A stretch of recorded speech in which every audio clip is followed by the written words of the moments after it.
The arena floor was slick with blood that wasn't hers.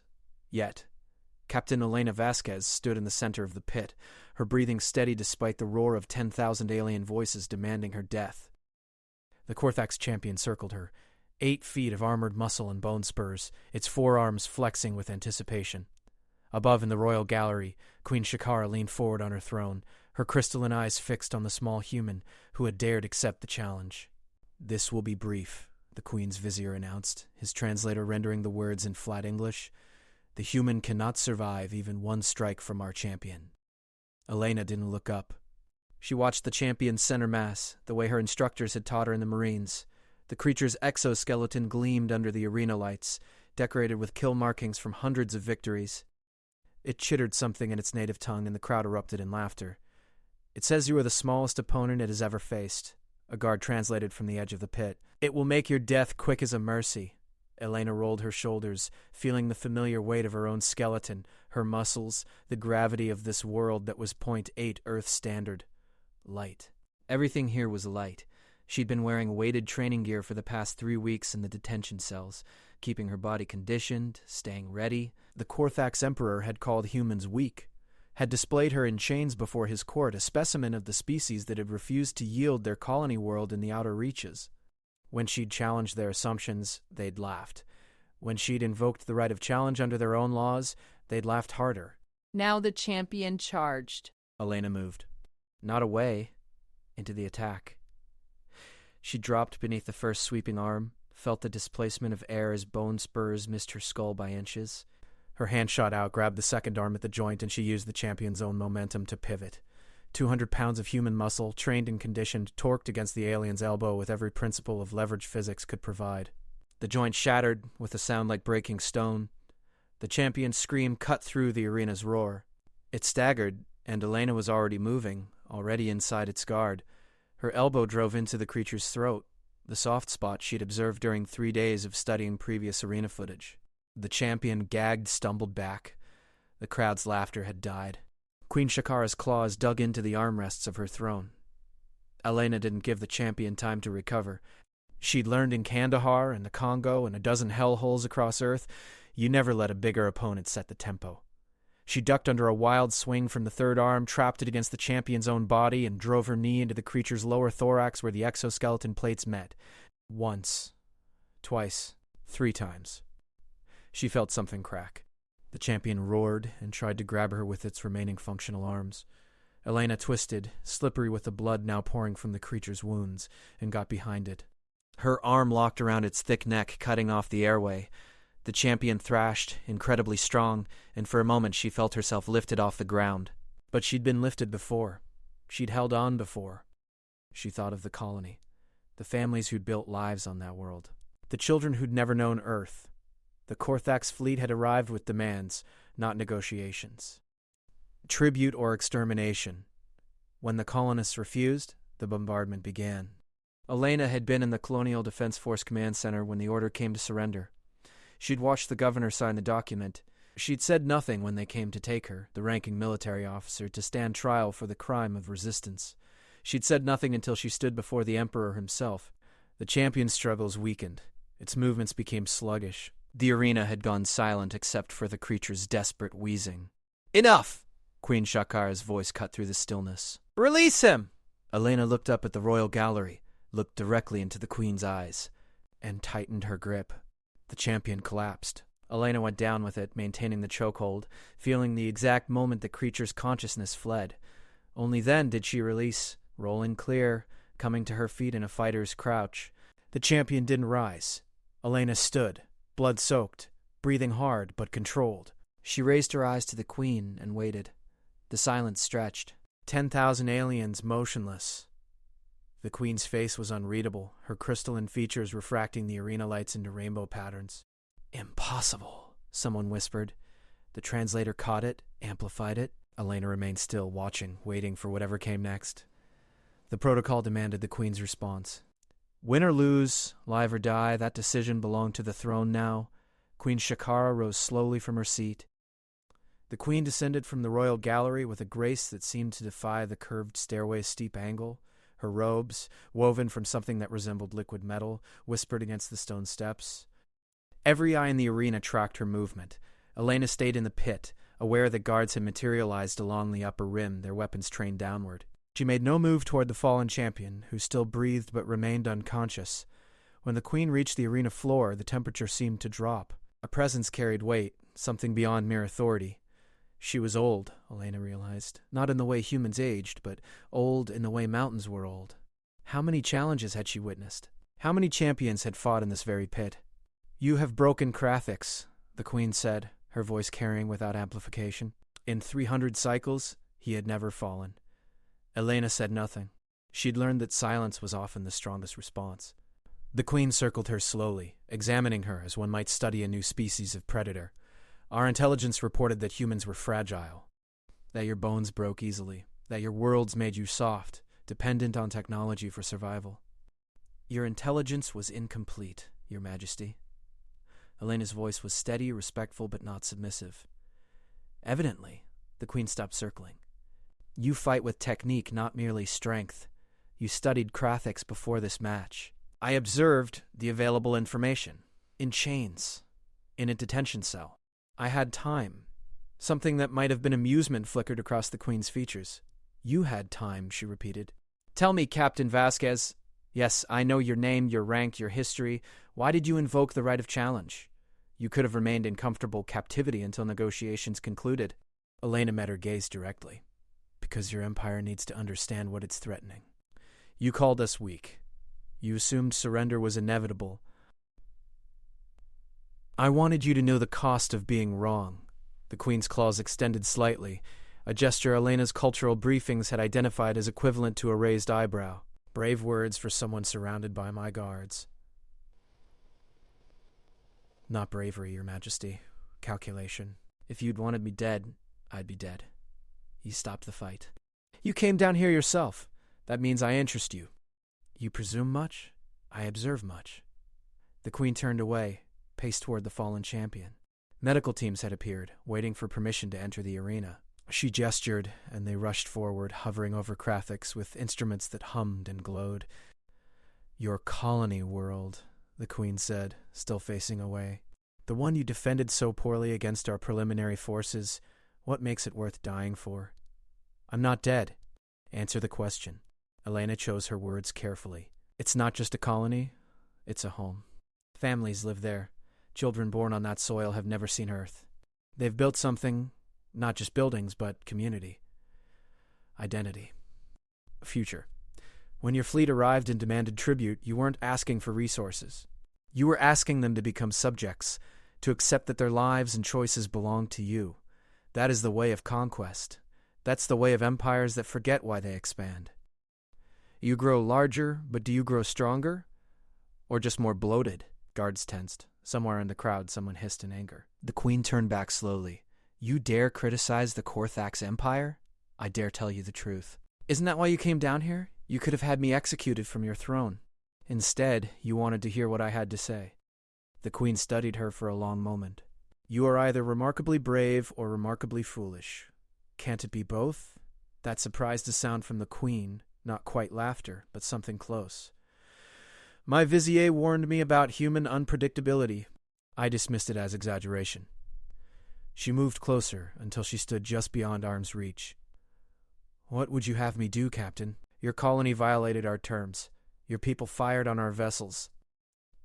After you bombarded civilian centers, a measured response to non-compliance? "Measured." Elena's voice hardened. "I saw the footage." Residential districts, schools. "You call that measured? I call it necessary encouragement. Then you and I have different definitions of necessity." The queen's eyes narrowed. "You stand in my arena, having bested my champion, and you lecture me on morality?" "No, Your Majesty. I'm telling you what will happen if you continue down this path. You think one colony world matters? You think the humans there are isolated? We're a young species, but we're connected. Word of this has already spread. Every human colony, every settlement, every ship, they're watching. They're seeing how you treat people who just want to live their lives." Is that a threat? It's a warning. You wanted to test human strength. You got your answer. But strength isn't just physical. It's not even primarily physical, it's will. It's the refusal to yield when yielding means losing everything that matters. You can conquer our colony, you might even conquer others, but every step will cost you. Every world will resist. Every victory will be Pyrrhic. The Queen was silent for a long time. Medical teams worked on Krathix, stabilizing his injuries. The crowd had begun to murmur, confused by the extended conversation. "You speak of cost," the Queen finally said. "What would you know of the costs of empire, of the burden of maintaining order across 1,000 worlds?" "I've buried friends who died protecting people they'd never met. I've held a 6-year-old girl while she cried for her mother who wasn't coming home. I've made the calls that sent good people into situations where death was the best possible outcome." "Don't tell me about burden, Your Majesty. Every leader carries it. The question is whether you carry it towards something worthwhile or just toward more carrying." The Queen turned away again, her robes swirling. "You are dismissed, Captain. Return to your cell." Elena didn't move. "And the colony? Is not your concern at this moment? It's entirely my concern. It's why I'm here. I could have you executed for insubordination. You could have me executed for breathing. You won't. Because I'm valuable now. I'm the human who beat your champion. I'm proof that your intelligence was wrong. Your assumptions were flawed. Kill me and you make me a martyr. Keep me alive and you have options." Slowly, the Queen turned back. Her expression was unreadable, but something had shifted in her posture. What options? "Real negotiation, not demands backed by bombardment. You want the colony's resources? Fine. Let's discuss fair terms. You want to expand your influence? Let's talk about alliance instead of subjugation. You think humans are worth something? Prove it by treating us like something other than obstacles or slaves? You ask for much. I'm offering much. An entire species that could be your partner instead of your enemy. We're good at fighting. You've seen that. But we're better at building. At adapting. At solving problems. You want strength? You want resources? You want innovation? Work with us. Don't just rule over us." The Queen was quiet for so long that Elena wondered if she'd miscalculated. Then, slowly, the Queen nodded. "You will remain in custody, but not in chains. You will be given access to communication equipment. You will contact your colonial governor and arrange a meeting. I will personally oversee negotiations. And the bombardment?" For now. "That's not enough." The Queen's eyes flashed. "Careful, Captain. Respectfully, Your Majesty, suspended means temporary. It means you can resume whenever you choose. The people down there need security, not a pause. They need to know they can rebuild without watching the sky for incoming fire. You push boundaries with remarkable consistency. It's a skill." Another almost laugh from the Queen. She raised one clawed hand, and a guard approached, bowing low. She spoke rapidly in her own language, then switched to English. "The bombardment is ended. Defensive fleets will maintain position, but will not engage unless fired upon. Medical supplies and reconstruction materials will be provided. These terms are provisional, pending successful negotiations." Elena felt something tight in her chest loosen slightly. "Thank you, Your Majesty. Do not thank me yet. These negotiations may still fail." "Then we'll make sure they don't." The Queen gestured toward the arena exit. "Go. Clean yourself. Prepare your arguments. We meet at dawn. Your Majesty? Krathic, will he recover? Does it matter to you? I respect that, even if we were enemies in the moment. I'd like to know he'll be all right." The Queen studied her with an expression Elena couldn't quite read. "He will live. The damage you inflicted was precise, meant to incapacitate, not kill. You could have ended him. Why didn't you?" Elena met her gaze. "Because I'm not here to prove humans are better killers. I'm here to prove we're worth more than killing." She walked toward the exit, aware of thousands of eyes following her. The crowd remained silent until she'd climbed the arena stairs and disappeared into the corridor beyond. Only then did the murmuring begin, building into something that sounded almost like respect. In the royal gallery, the Queen's vizier approached cautiously. "Your Majesty, surely you don't intend to actually negotiate with these... I have just watched a warrior half my size defeat our greatest champion through skill, preparation, and understanding of weakness. Then I watched her argue for her people with the same precision she used in combat. If we dismiss this species as weak, we are fools. And I did not build an empire by being a fool." She looked down at Krathix, now stabilized and beginning to regain consciousness. Inform the council. Negotiations begin at dawn, and they will be real negotiations. The humans have earned that much. The vizier bowed and retreated, clearly unhappy but unwilling to argue further. The queen remained in the arena long after it had emptied, thinking about strength and what it truly meant. Elena's new quarters were a stark improvement over the detention cell. The room was spacious, with actual windows overlooking a garden that glowed bioluminescent under the planet's 3 moons. She'd showered, washing away blood and arena dust, and now stood wrapped in a provided robe, examining the communication terminal the guards had installed. It was active. They were actually letting her contact home. She sat down, fingers hovering over the controls. The interface was Korthak's design, but her military training included basic xenotech operation. After a few false starts, she established a connection to the colonial government building. The signal took 18 seconds to bounce through whatever relay systems bridged the distance. Governor Chen's face appeared on the screen, older and more worn than Elena remembered. His eyes widened. Captain Vasquez, we heard you were... The report said... And I have news. The Queen has agreed to formal negotiations. The bombardment has ended. Behind him, Elena could see other officials gathering, responding to the commotion. Ended?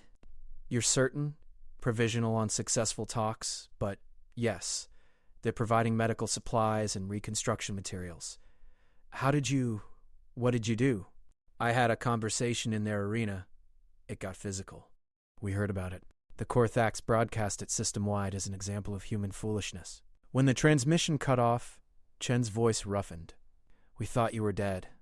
They underestimated what dead looks like on a human. Governor, I need you to prepare a negotiating team. Smart people who understand trade, resources, mutual benefit. Not politicians who'll posture. Real deal makers. You're serious. They're actually willing to talk. The Queen herself will oversee it. This is our chance, but we can't waste it. They need to see value in partnership, not just profit and conquest. I'll assemble the best we have, Captain. Thank you. What you've done. Thank me when we have a signed agreement and our people are safe. Until then, this is all just potential. They discussed logistics for another 20 minutes. Chen would arrive with his team within 3 days, giving both sides time to prepare. The Korthaks were providing transport, another sign of serious intent. As the call ended, Elena leaned back in her chair, exhaustion finally catching up with her. A chime at the door. She stood, suddenly alert despite the fatigue. Enter. A Korthak's female entered, smaller than the guards Elena had encountered, wearing robes marked with medical insignia. She carried a sealed container. Captain Vasquez, I am Healer Shrill. The Queen has sent me to examine you for injuries sustained during the challenge. Elena gestured to a seat. I'm fine. Some bruising, nothing serious. Nevertheless, Shrill opened her container, revealing instruments that hummed with soft energy. May I? The examination was thorough but gentle. Shrill worked in silence for several minutes before speaking. You show signs of prior injuries. Multiple fractures, healed but imperfectly. Combat scars, burns. You have seen extensive action. Different wars, different worlds. And yet you do not move like one in pain. It tells you what needs attention, then you deal with it and move on. Shrill paused, her instruments hovering over a particularly nasty scar across Elena's ribs. This would have been fatal without immediate intervention. 23 years ago. IED took out our convoy. I got lucky. Lucky, Shrill's tone suggested she doubted the word. You humans use that term frequently. But I observe that your luck seems to involve surviving situations that would kill most species. We're stubborn. It's a trait. You're cleared for duty, though I recommend rest.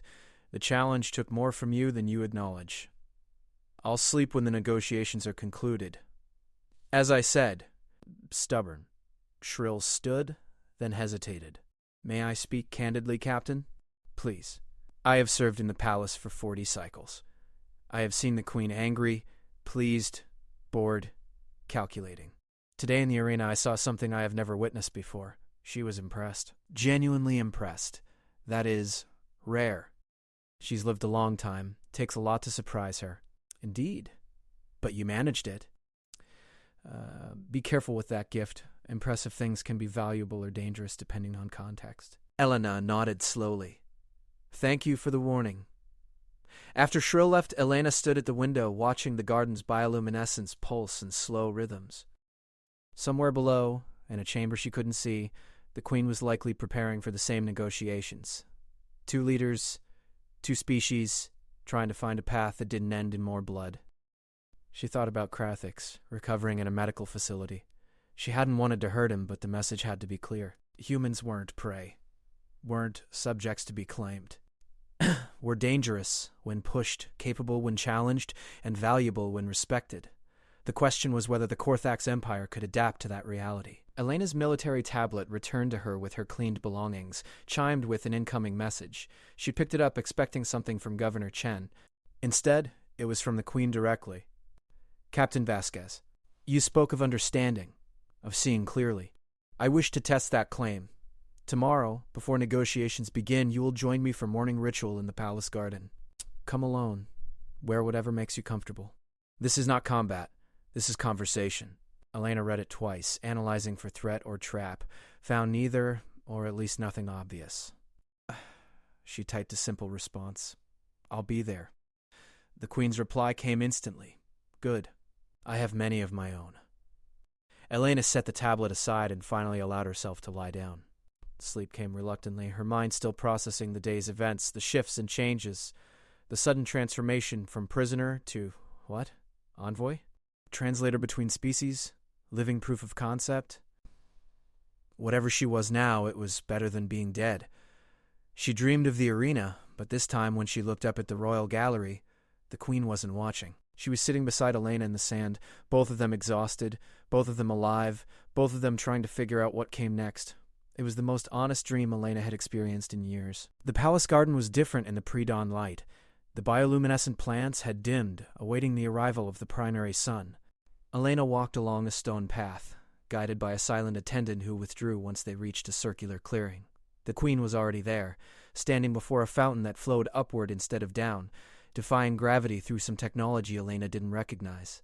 Captain. The Queen didn't turn around. You are early. If you're on time, you're late. Now the Queen turned, and Elena was struck by how different she looked outside the formal arena setting.